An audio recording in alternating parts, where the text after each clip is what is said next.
Desayuno rápido, Chocolate. Merienda nutritiva, Chocolate. Un antojo antes de dormir, también Chocolate, porque con su sabor riquísimo y su energía con 18 vitaminas y minerales, Chocolate va con vos a toda hora.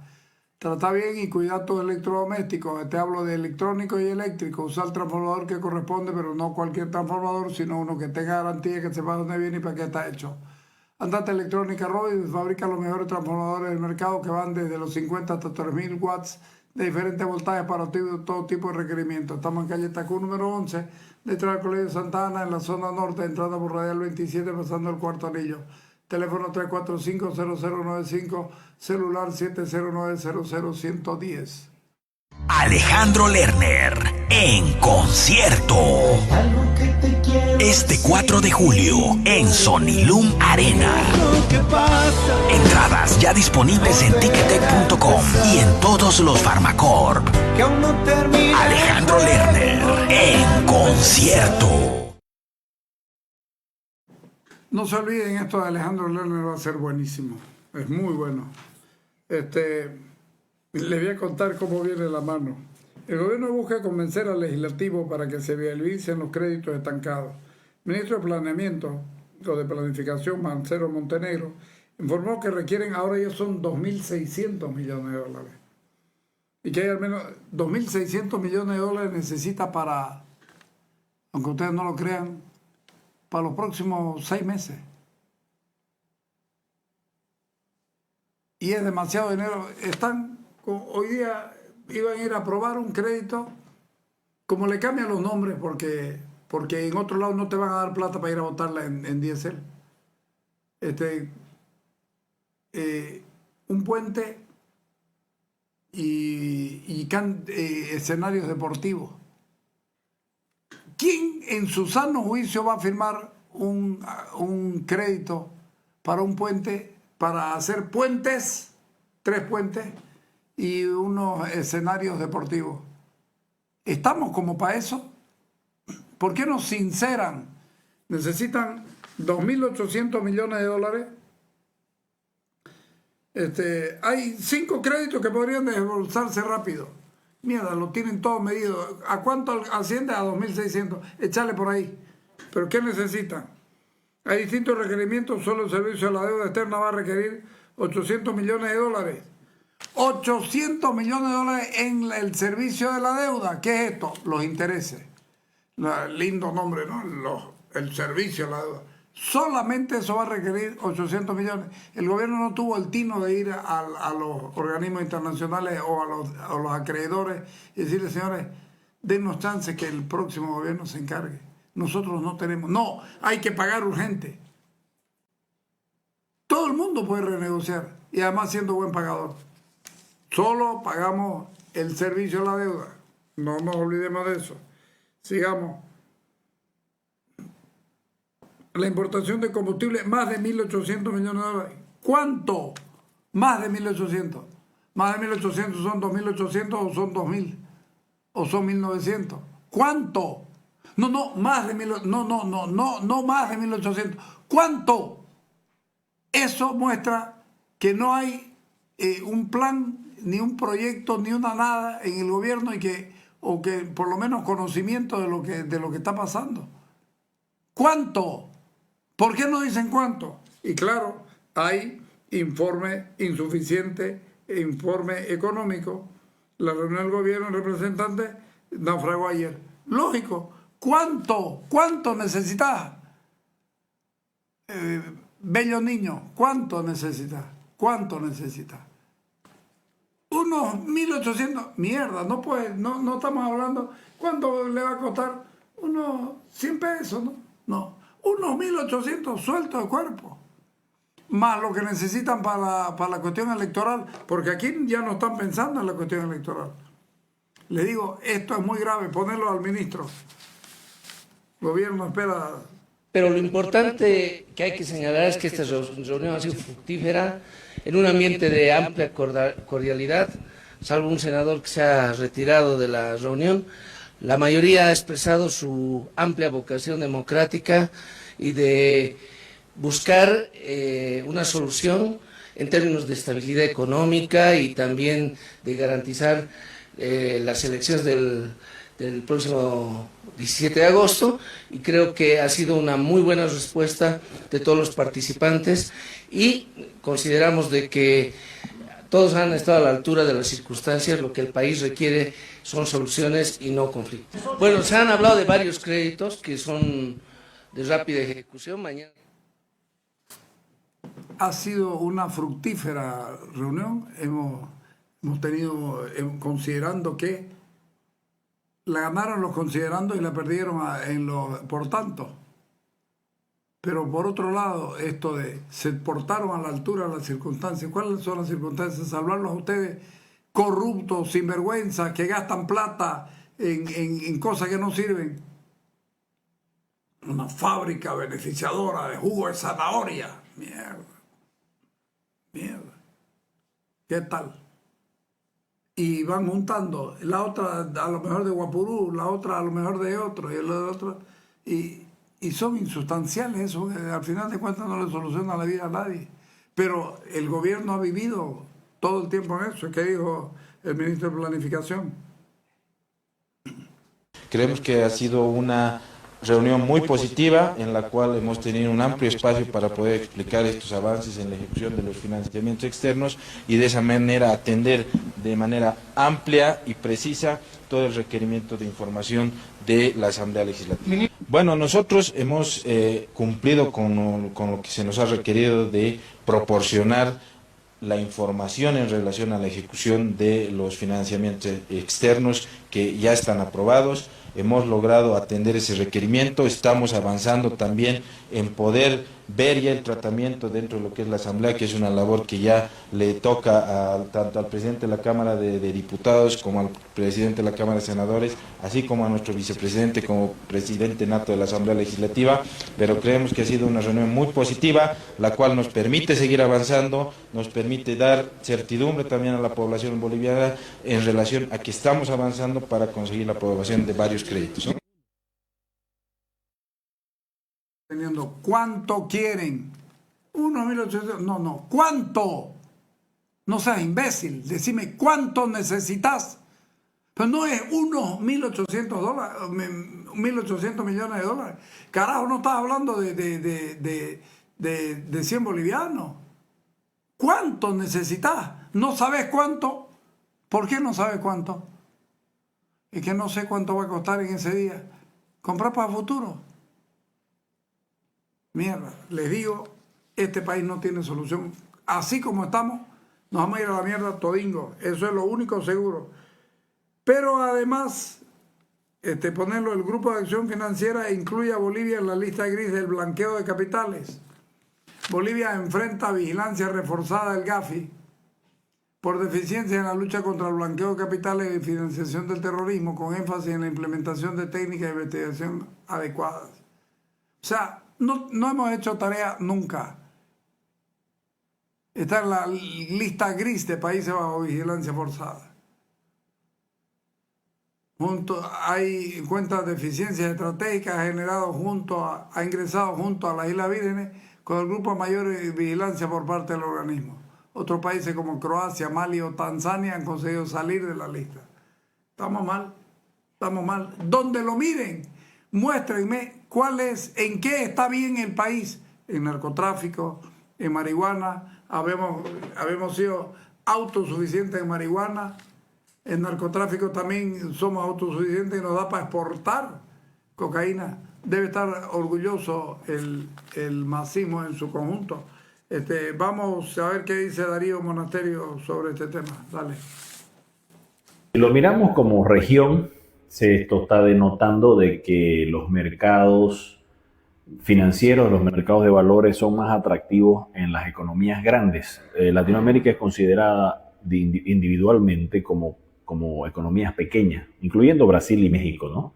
Y Argentina y Colombia, que son los más grandes, se toman en cuenta como si fueran economías pequeñas. Las economías grandes son la Unión Europea, que es una sola unidad monetaria, Estados Unidos, que también es una sola unidad monetaria, y obviamente otros países como el Reino Unido, que ya no es parte de la Unión Europea. Entonces, esto está denotando de que hay una salida de capitales de Latinoamérica, o quizás una no entrada de capitales a Latinoamérica, porque prefieren las tasas de retorno que están ofreciendo los países de las economías más grandes, que es las que les comentaba, ¿no? En el caso particular de Bolivia, hay otras variables que agravan su situación, que es, por ejemplo, el riesgo país. El riesgo país está ahora actualmente en prácticamente 23 puntos, lo que significa que estaríamos hablando de un endeudamiento a una tasa del 23%, lo que hace inviable cualquier financiamiento, acceso a financiamiento externo por parte del país. Si a eso le agregamos otras variables adicionales, como por ejemplo en la coyuntura actual, que la tasa de referencia de la Fed de Estados Unidos está alta porque se prevé que quieren frenar una posible sobrecalentamiento de la economía que después pueda derivar en una crisis, ¿no?, muy fuerte, como la que sucedió en 2008. Entonces, y eso más bien ha sido parte de una de las tantas disputas que tiene Trump ahora ya con el presidente de la Fed. Entonces, en esta coyuntura y con el riesgo país que tiene Bolivia, la no entrada de capitales de inversión extranjera directa al país agrava la situación de la oferta de divisas que tenemos muy venida menos, prácticamente en el nivel más bajo de las últimas décadas en el país, y eso obviamente disminuye la posibilidad de poder acceder a financiamiento en momentos en que se los necesita muy fuertemente, cuando estamos con una tasa de riesgo país muy alta y también tenemos una menor entrada de inversión extranjera directa a Latinoamérica y a Bolivia, ¿no? Siempre se ha dicho las normativas bolivianas no son atractivas. ¿Qué se recomienda al respecto para poder hacer que la inversión extranjera pueda llegar al país, o que en todo caso Bolivia sea atractivo para invertir? Primero, tenemos que resolver problemas de corto plazo que no están supeditados a la normativa. El déficit fiscal con esta constitución, con estas leyes o con cualquier otra, sigue siendo déficit fiscal. Y ya tenemos 12 años consecutivos de déficit fiscal. Tenemos que cortar el déficit fiscal. Tenemos que cortar en 1 o 2 meses. Y eso no significa que la gente, por el gasto público menor, se vaya a verse perjudicado en la generación de empleo, porque el empleo no es generado solamente por el Estado.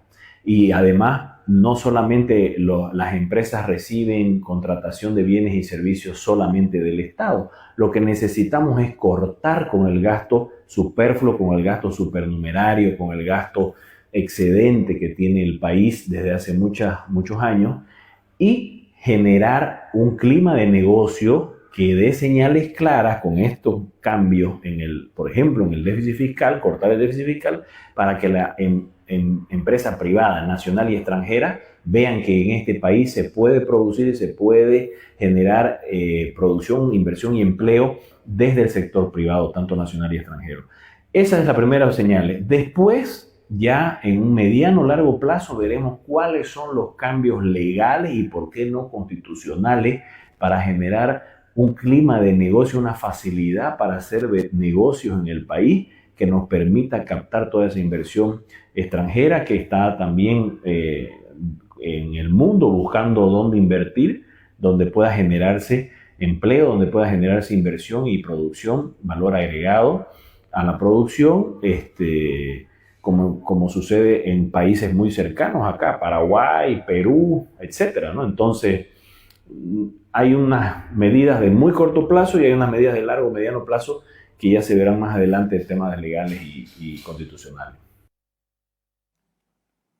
Cuando uno vive en un país como Bolivia, con el gobierno que tiene, lógicamente termina dejando de ser atractivo para las inversiones.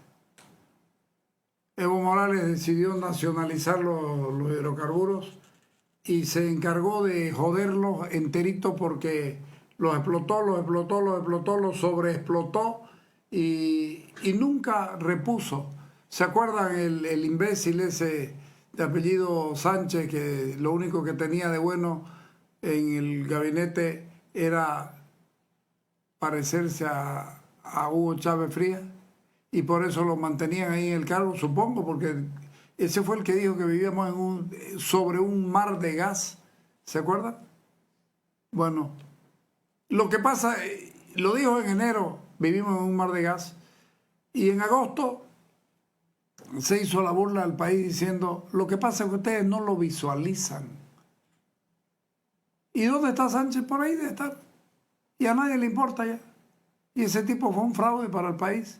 A él hay que hacerle proceso por las barbaridades que ha hecho en yacimiento. Pero no, si hubo trading, anda como le da la gana también. Entonces, un país que deja de ser atractivo es un país donde la gente no viene.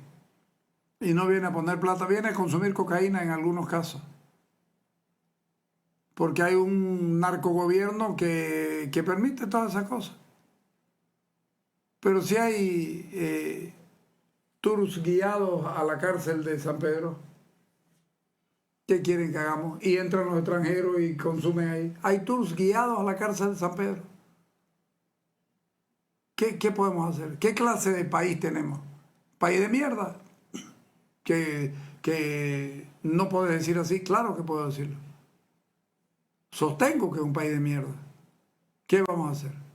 ¿Podemos mejorar? Sí, podemos mejorar. ¿Podemos cambiar sustancialmente esto? Sí, si cambiamos gobierno. Democráticamente, por supuesto. Pero el gobierno todos los días inventa cosas nuevas para conseguir plata. ¿Para qué? ¿Para robar? De libre disponibilidad no le den un centavo al gobierno. Todo debe ser visto y mirado porque así como estamos es un desastre. Vamos a lo del informe de la FAO. Aquí está el comunicado de Naciones Unidas. Puntos críticos sobre el hambre, alerta temprana sobre inseguridad alimentaria aguda, perspectiva de junio a octubre del 2025. El informe ofrece un análisis. A ver, escuchémosla a la señora.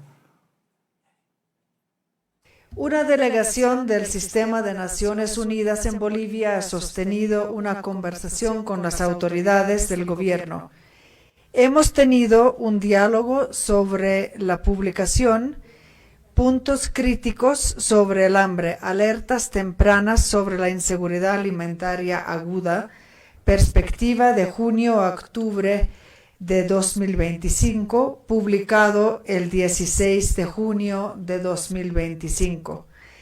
El objetivo es el de reflejar con precisión el contenido exacto de dicho informe, para lo cual daré lectura al comunicado oficial.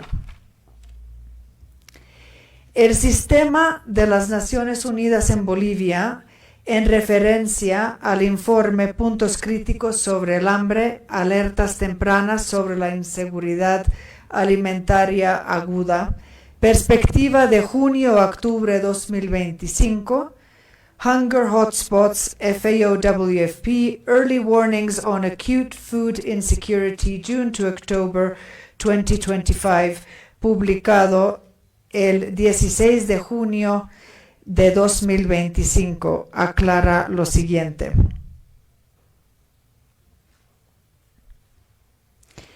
El informe conjunto ofrece un análisis prospectivo sobre las tendencias y factores que potencialmente influenciarán la inseguridad alimentaria aguda en el mundo entre junio y octubre de 2025. El informe no menciona ni alerta sobre una situación de hambruna en Bolivia.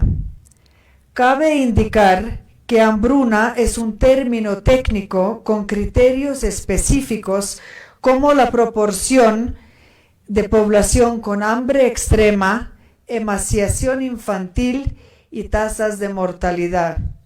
Criterios que no aplican en el caso boliviano. El informe identifica 13 países donde la situación del hambre está empeorando, incluyendo 5 con riesgo inmediato de hambruna: Sudán, Palestina, Sudán del Sur, Haití y Mali. El Estado plurinacional de Bolivia no figura entre los 13 países de mayor preocupación de inseguridad alimentaria. El Sistema de Naciones Unidas, sus agencias especializadas y socios reconocen los esfuerzos del país, el compromiso del gobierno nacional en la materia y mantienen su apoyo a las políticas públicas orientadas al fortalecimiento de la producción agropecuaria, la agricultura familiar y la seguridad alimentaria. Muchas gracias. Sin embargo, prevé deterioro de la seguridad alimentaria. Estamos produciendo menos comida. ¿Por qué? Porque no hay diésel. Porque hay bloqueo. Porque hay esta cosa. ¿Qué dijo Cusicanqui? Dale. Nosotros, como Gobierno Nacional, queremos valorar el pronunciamiento de la representante de las Naciones Unidas aquí en Bolivia en relación a la aclaración de que Bolivia no se encuentra en riesgo de hambruna, como lo acaba de señalar la representante, y eso tampoco está establecido en el informe del cual se ha venido comentando en las últimas horas. Como Gobierno Nacional, a la cabeza del presidente Luis Arce, reafirmamos el compromiso de seguir trabajando con la vocación productiva que tiene el Gobierno Nacional. Vamos a seguir trabajando para aumentar la producción principalmente agrícola y de esa manera abastecer de los principales alimentos a toda la población boliviana, principalmente a los sectores más vulnerables. De la misma manera, seguiremos trabajando con Naciones Unidas y todos los organismos multilaterales para de esta manera poder alcanzar los objetivos planteados. Muchísimas gracias. Háganos el favor de no seguir trabajando como están trabajando, ministro, que nos va a mandar la mierda. Y tenga honestidad. El pasado 16 de junio, la Organización de Naciones Unidas para la Alimentación y la Agricultura, FAO, Programa Mundial de Alimentos, hicieron conocer en Bolivia el informe Puntos Críticos sobre el Hambre, alertas tempranas sobre la inseguridad alimentaria aguda, perspectiva de junio a octubre del 2025. Se menciona a Bolivia como un país en riesgo de seguridad alimentaria. Se prevé que la inseguridad alimentaria aguda se deteriore durante el periódico pronóstico debido a la alta inflación sostenida y a la disminución de la reserva de divisas. Se proyecta que esto seguirá erosionando la capacidad de importación y el poder adquisitivo de los hogares, lo que limitará aún más el acceso a los alimentos. Consecuentemente, ministro Cusicanqui, usted contó la mitad de la película y los medios de comunicación tienen el resto. ¿Por qué no dice, vamos a tomar las previsiones para que no ocurra el deterioro en la seguridad alimentaria? Porque es muy fácil ser demagogo. Seguiremos trabajando. Sí, ¿seguir trabajando en qué? ¿En qué? ¿Impidiendo que se exporte soya? ¿Impidiendo que se exporte carne? ¿Cuando son excedentarios? ¿Cuando no se provee de combustible para que se recojan todas las cosechas? ¿Seguirán trabajando en qué? Por eso le digo, si va a trabajar así, ministro, preferible que no trabaje, que lo deje nomás estar, porque sin hacer nada a veces lo arreglan el asunto ustedes. Pero no nos venga a decir que ustedes van a seguir trabajando porque ustedes no trabajan. Pongámoslo claro, ustedes no trabajan y eso es muy grave. Es muy desagradable tener que escucharlos hablar siempre de seguiremos trabajando y aún no hemos terminado diciendo no sé cuál de las campañas. No trabaje, presidente, ministro Cusicanqui, no trabaje. Hágale el favor al país de no trabajar y de quedarse quietito, no haga ni bulla, no haga olas ni viento. ¿Ok? Ya, vámonos al corte, ahorita volvemos. Aprovechar el 15% de descuento en baterías TAP con tecnología europea solo en Energy Center. Si está buscando potencia, durabilidad y servicios de expertos, esta es tu oportunidad. Aprovechar este beneficio exclusivo para mantener tu vehículo personal o de trabajo siempre activos. No lo pensés, anda, viví la experiencia Energy Center, donde vas a encontrar las mejores soluciones en energía automotriz. Visítanos hoy en Santa Cruz, La Paz y Cochabamba y sentir la diferencia que hacen los verdaderos expertos en baterías. Viví por Cotas, el mayor evento de equipos de fútbol del planeta. Ya comenzó, pero hay mucho más fútbol del bueno. Si no lo viste, en adelante no te perdás ni un partido del Mundial de Clubes de la FIFA. Sentí la emoción del fútbol en Cotas Digital y Cotas Play. Entrate a cotas.com o llama al 103 Cotas conectando Santa Cruz.